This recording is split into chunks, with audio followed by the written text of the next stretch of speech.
Hello friends, स्वागत है आपका आपके YouTube channel non stop study पर। मेरा नाम है अमित सोनी और आज हम पढ़ेंगे सिंपल इंटरेस्ट के चैप्टर का पार्ट 4। पार्ट 1 से लेकर पार्ट 3 तक हम पहले ही कंप्लीट कर चुके हैं। अगर आपने मेरी पिछली वीडियोज़ नहीं देखी हैं तो इस वीडियो के डिस्क्रिप्शन में मेरी पिछली वीडियोज़ का लिंक दिया हुआ है, आप वहाँ जाकर देख सकते हैं। चलिए फ्रेंड्स, स्टार्ट करते हैं बिना किसी देरी के और देखते हैं अपना पहला प्रश्न। प्रश्न 1, नितिन ने कुछ धनराशि पहले 3 वर्षों के लिए 6% वार्षिक ब्याज की दर पर उधार ली। अनंतर वह राशि अगले 5 वर्षों के लिए 9% वार्षिक ब्याज पर और 8 वर्षों के बाद 13% वार्षिक ब्याज पर रखी। तदनुसार यदि उसने 11 वर्षों के बाद कुल 8,160 रुपये ब्याज का भुगतान किया हो तो उसकी उधार ली गई राशि कितनी थी। देखिए कैसे सॉल्व करेंगे इस सवाल को। पी आपको नहीं पता है, आप मान लीजिए प्रिंसिपल क्या है उसका 100 है। अभी रेट 3 है, R1, R2 और R3। पहले 3 वर्ष के लिए 6%, अनंतर अगले 5 वर्ष के लिए रेट है आपकी 9%, और 8 वर्ष के बाद 13% वार्षिक ब्याज पर रखी। तो 8 वर्षों के बाद, 8 वर्ष तो ये हो गया आपके 3 और 5, अब के बाद जो ब्याज दर होगी वो 13% होगी। और कितने समय के लिए होगी, ये आपका टाइम है, ये आपकी रेट है, कितने समय के लिए होगी। तदनुसार उसने 11 वर्षों के बाद, तो टोटल 11 वर्ष तक ब्याज है, तो 8 वर्ष के बाद कितनी टाइम बचा, 3 वर्ष, और 3 वर्ष तक 13% ब्याज उसने दी। तो यहाँ पे अब सवाल हमसे पूछ रहा है कि P क्या है। मैंने आपको बताया था 3% ब्याज का मतलब होता है कि 100 रुपये पर 1 वर्ष में 3 रुपये ब्याज।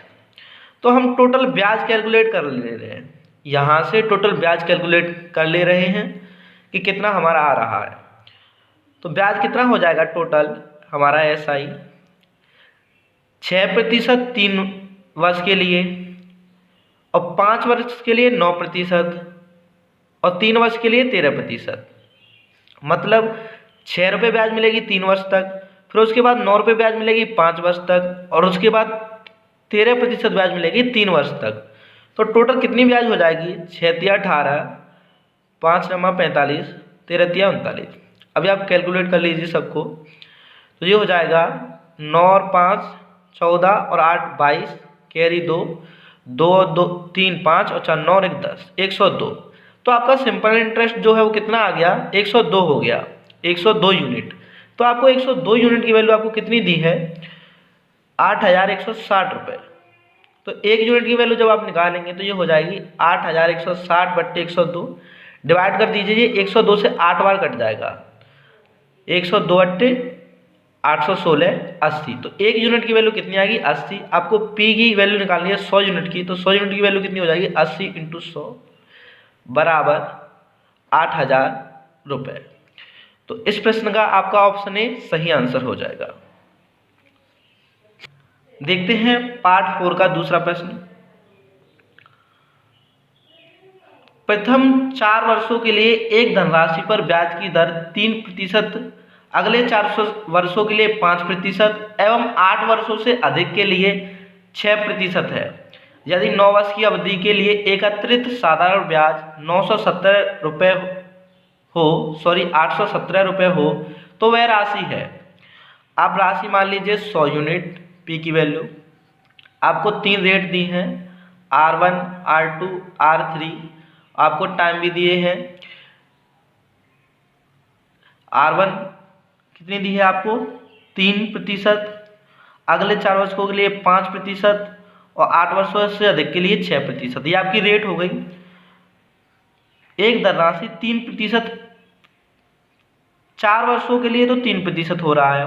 प्रथम 4 वर्षों के लिए 3%, अगले 4 वर्षों के लिए 5%, 8 वर्ष हो गई टोटल। 8 वर्षों से अधिक के लिए तो इसके बाद 6% है। कितने टाइम के लिए, कुल 9 वर्ष। तो टोटल 9 वर्ष हुआ है, तो ये केवल 1 वर्ष के लिए होगा। तो यहाँ से आप देख सकते हैं कुल कितना ब्याज मिलेगा आपको, टोटल एसआई कितना मिलेगा, आप यहीं से कैलकुलेट कर लीजिए। 3 चौक 12 तो यहाँ से मिल जाएगा, 3% मिलता है 1 साल में, तो 4 साल में 12 मिल जाएगा, 5 चौक 20 यहाँ से मिल जाएगा और 6 कम 6 यहाँ से मिल जाएगा, तो ये आपका टोटल हो जाएगा 38। मतलब आपको एसआई मिलेगा 38 यूनिट। तो आपको 38 यूनिट की वैल्यू कितनी दी हुई है यहाँ पर, 38 यूनिट की वैल्यू दी है 817। एक यूनिट की वैल्यू आप निकाल लेंगे 817/38। अभी आप इसे सॉल्व कर लीजिए, 19 से कट कर दीजिए, 19 चौक 76, यहाँ बचेगा आपका 5 7, 19 तिया 57, 19 से इसको कट कर दीजिए, 19 दूनी 38।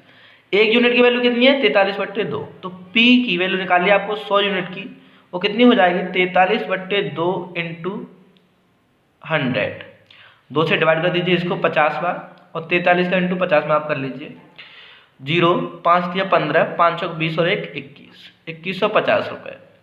तो इस प्रश्न का आपका ऑप्शन ए सही आंसर हो जाएगा। देखते हैं पार्ट 4 का तीसरा प्रश्न। कोई धनराशि 12% वार्षिक ब्याज की दर से कितने वर्षों में दोगुनी हो जाएगी। आपको धनराशि नहीं पता है, आप x मान लीजिए, p = x, कितने वर्षों में दोगुनी हो जाएगी। तो दोगुनी कब होगी, जब उस पर जितनी राशि है उतना ही ब्याज लग जाए, तभी तो वो दोगुनी होगी। तो आपका सिंपल इंटरेस्ट क्या हो जाएगा x, और अमाउंट आपका क्या हो जाएगा 2x। अमाउंट मतलब मिश्र धन, ब्याज और मूलधन मिला के ये आपका टोटल 2x हो जाएगा। अभी आपको रेट दी है 12%, अभी आपको टाइम निकालना है। आपको सारी चीज़ें दी हैं तो आप फॉर्मूला पुटअप कर दीजिए और टाइम निकाल लीजिए। ऐसा ही बराबर होता है P × R × T/100। आपको एग्जाम में ये सारी चीज़ें नहीं लिखनी है, ये माइंड में कैलकुलेट करनी है केवल आपको सीधा यहाँ से फॉर्मूला लिखना है और यहाँ से स्टार्ट करना है। ऐसे ही आपको पता है x है, P की वैल्यू कितनी है x, R की वैल्यू कितनी है 12, T की वैल्यू आपको कैलकुलेट करनी है 3200। x से x कट जाएगा, 12 से 100 को आप कट कर दीजिए, तो ये 100 कट हो जाएगा आपका, 12 × 8 = 96, 4 बचेगा 12, 8 सही 4/12, 4 से इसको कट कर दीजिए, तो t = 8 सही 1/3 वर्ष, 8 सही 1/3 वर्ष। तो यहाँ पर हमें ऑप्शन महीनों में दिए हैं, तो 8 सही का मतलब कितना हो गया, 8 वर्ष तो पूरा हो गया। 1/3 वर्ष, 1/3 वर्ष का मतलब क्या हो गया, आप वर्ष को महीने में चेंज कर लीजिए, इस वाले को 1/3 को, तो 4 महीने, तो 8 वर्ष प्लस 4 महीने, इतना समय उसको लगेगा, 8 वर्ष 4 महीने। तो इस प्रश्न का आपका ऑप्शन बी सही आंसर हो जाएगा। देखते हैं अपना अगला प्रश्न, प्रश्न 4। कोई धनराशि 15 वर्ष में किस साधारण ब्याज प्रतिशत की दर से दोगुनी हो जाएगी। आपको धनराशि नहीं पता है, ऐसे सवालों में आप P = x मानिए। आपको पता है SI x होगा, तभी तो अमाउंट 2x होगा, दोगुनी करनी है तो। आपको इस बार टाइम दिया हुआ है 15 और आपसे रेट पूछी है। फॉर्मूला आपने पढ़ा हुआ है SI = P × R × T/100। P की वैल्यू आपको कितनी दी है, SI आपको x दिया है, P की वैल्यू आपको x दी है, R की वैल्यू आपको कैलकुलेट करनी है, T की वैल्यू 15/100, x से x कट जाएगा, तो R = क्या हो जाएगा 100 यहाँ पे आएगा और 15 यहाँ पर, कट कर दीजिए, तो 15 × 90, 6 सही 10/15, इसको भी कट कर लीजिए, हम कहें तो R = 10 को कट कर दीजिए, 5 दूनी 10 और 5 तिया 15, तो 6 से 2/3%, ये आपकी रेट हो जाएगी। तो इस प्रश्न का आपका ऑप्शन ए सही आंसर हो जाएगा। देखते हैं हम अपना अगला प्रश्न, प्रश्न 5। निवेश से संबंधित एक योजना में निवेश की राशि 8 वर्षों में तिगुना करने की घोषणा की गई है। तदनुसार यदि उसी योजना के अंतर्गत आप अपनी राशि को 4 गुना करना चाहें तो आपको अपना निवेश कितने वर्षों के लिए करना होगा। आपको P = x मान लीजिए। एक बात समझिएगा, 8 वर्षों में तिगुना हो रहा है, कितना 8 वर्षों में तिगुना। तिगुने का मतलब होता है कि ऐसा ही आपका 2x मिल जाएगा, मतलब ब्याज 2x हो जाएगा, तभी तो आपका अमाउंट 3x होगा, 3 गुना। मतलब आपका मूलधन x है और ब्याज आपको 2x मिल जाएगा, तो कुल मिला के ये 3x हो जाएगा। ये पूछ रहा है अगर आपको 4 गुना करना है तो समय कितना लगेगा, तो 2 गुना करने में कितना समय लग रहा है, 8 वर्ष। आप समझिए तो 1 वर्ष में कितना होता हुआ, सॉरी 3 गुना करने में 8 वर्ष लग रहा है, तो 2 गुना करने में कितना समय लगता होगा, 4 वर्ष। या आप ऐसे समझिए 2x जो ब्याज है वो हमें 8 वर्ष में मिल रही है। 2x ब्याज हमें कितने वर्ष में मिल रही है, 8 वर्ष में मिल रही है। और हमें चाहिए 3x ब्याज, क्यों, क्योंकि ये हमें जो मूलधन है वो हमें 4x करना है। तो 2x ब्याज मिल रही है 8 वर्ष में, तो 3x ब्याज कितने वर्ष में मिलेगी, आप इजीली समझ सकते हो। 1x मिलेगी 4 वर्ष में और 3x आपको मिलेगी 12 वर्ष में। आप 3 से इंटू कर लीजिए, 2 से कट गया, 1 वर्ष में 1x मिलेगी 4 वर्ष में और 3x ब्याज चाहिए तो वो कितने वर्ष में मिलेगी आपको, 12 वर्ष में। तो इस प्रश्न का आपको ऑप्शन डी सही आंसर हो जाएगा। ऐसे सवाल आपको इसी तरीके से सॉल्व करने हैं, इससे आपकी टाइम की बचत होगी। देखते हैं हम अपना अगला प्रश्न। प्रश्न 6, कोई धनराशि 10 वर्ष में अपने की 2 गुनी हो जाती है, साधारण ब्याज की उसी दर से वह अपने की 3 गुनी कितने वर्षों में हो जाएगी।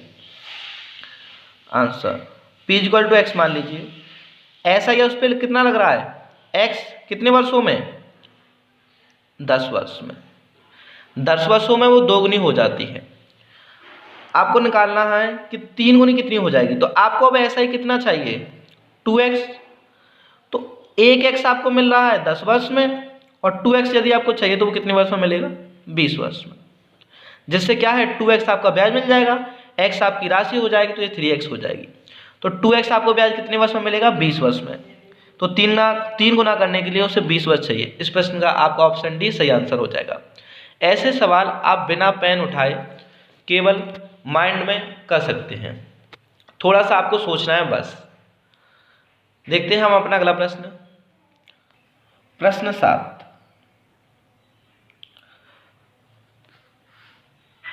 एक निश्चित राशि निश्चित साधारण ब्याज की दर से 7 वर्ष में 2 गुनी हो जाती है।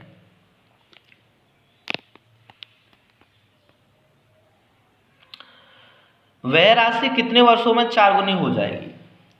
निश्चित राशि आपकी x है और SI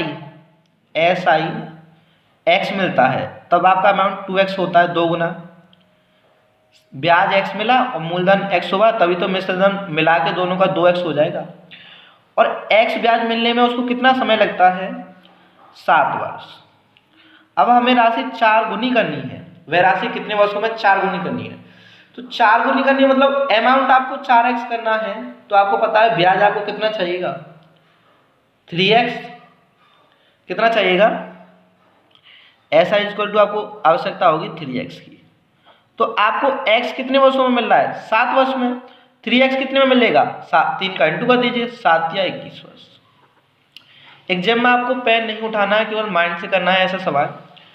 इस प्रश्न का आपका ऑप्शन डी सही आंसर हो जाएगा।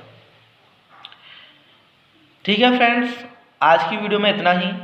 बाकी के क्वेश्चन डिस्कस करेंगे हम अपनी अगली वीडियो में। अगर वीडियो पसंद आई हो तो वीडियो को लाइक कीजिए, कमेंट कीजिए, शेयर कीजिए। और यदि आप मेरे चैनल नॉन स्टॉप स्टडी पर नए हैं तो प्लीज़ मेरे चैनल को सब्सक्राइब कीजिए। धन्यवाद।